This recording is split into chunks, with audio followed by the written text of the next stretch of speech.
മിശിഹ കരയുകയായിരുന്നു. ചിറകുകൾ വിടർത്താനാകാതെ മാലാഖ.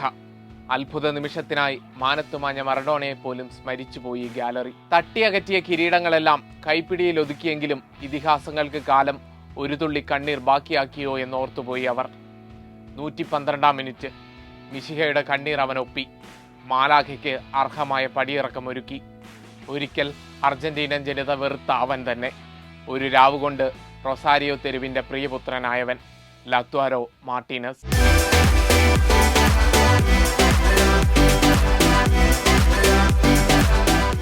ഇനി അല്പം പിന്നിലേക്ക് പോകാം.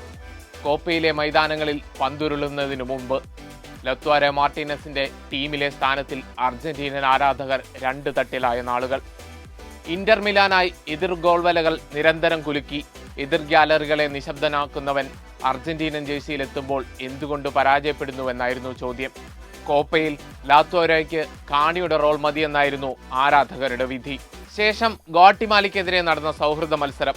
ലിസാൻഡ്രോയുടെ ഓൺ ഗോളിൽ അർജന്റീന പിന്നിലായതിനു ശേഷം 12-ാം മിനിറ്റിൽ മെസ്സിയുടെ ഗോൾ. 39-ാം മിനിറ്റിൽ ലഭിച്ച പെനാൽറ്റി ലാത്വാരോയ്ക്ക് നേർക്ക് നീട്ടി മെസ്സി. പിന്നീട് 66-ാം മിനിറ്റിൽ ലാത്വാരോയ്ക്ക് ഗോളടിക്കാൻ വീണ്ടും വഴിയൊരുക്കി.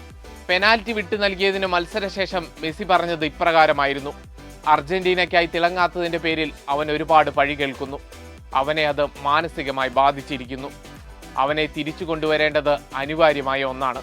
ഈ നിമിഷം ലത്വാരോയ്ക്ക് മാത്രമല്ല അർജന്റീനയ്ക്കും പ്രധാനപ്പെട്ട ഒന്നായിരുന്നതിന്റെ തെളിവായിരുന്നു ഇത്തവണത്തെ കോപ്പ അമേരിക്ക.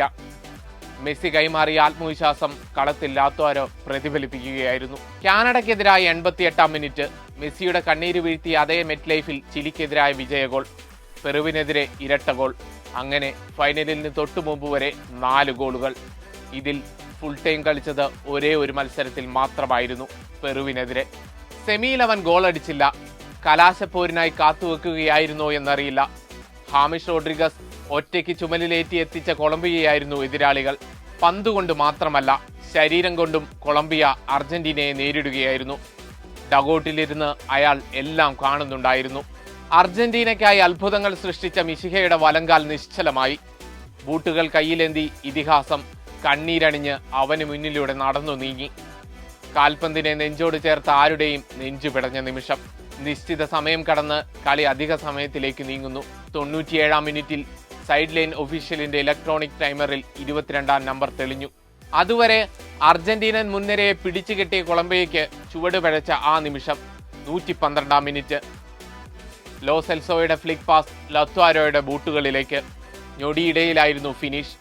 കാമിലോ വർഗാസിന്റെ കൈകളുടെ വേഗത മതിയായില്ല അത് തടയാൻ. അർജന്റീനൻ ആരാധകർ ആശിച്ച ആ സ്വപ്ന നിമിഷം അതായിരുന്നു. ഗോൾ നേടിയ ശേഷം ലാത്വാരോ ചെവികൾ കോർത്തു. ഗ്യാലറിയിൽ നിന്നുയർന്നത് ആർപ്പുവിളികൾ മാത്രം. ഗ്രൗണ്ട് വലം വെച്ചോടി ലാത്വാരോ അതിന് കാതോർത്തു. ആ ഓട്ടം നിലച്ചത് തന്റെ നായകനും മിശിഹയുമായ മെസ്സിയുടെ മുന്നിൽ. ഇരുവരും ആശ്ലേഷിച്ചു. ഒരുപക്ഷെ ലാത്വാരോയുടെ കരിയറിലെ ഏറ്റവും മികച്ച ഗോൾ. അത്രത്തോളം അല്ലെങ്കിൽ അതിനു മുകളിൽ സുന്ദരമായൊരു നിമിഷം.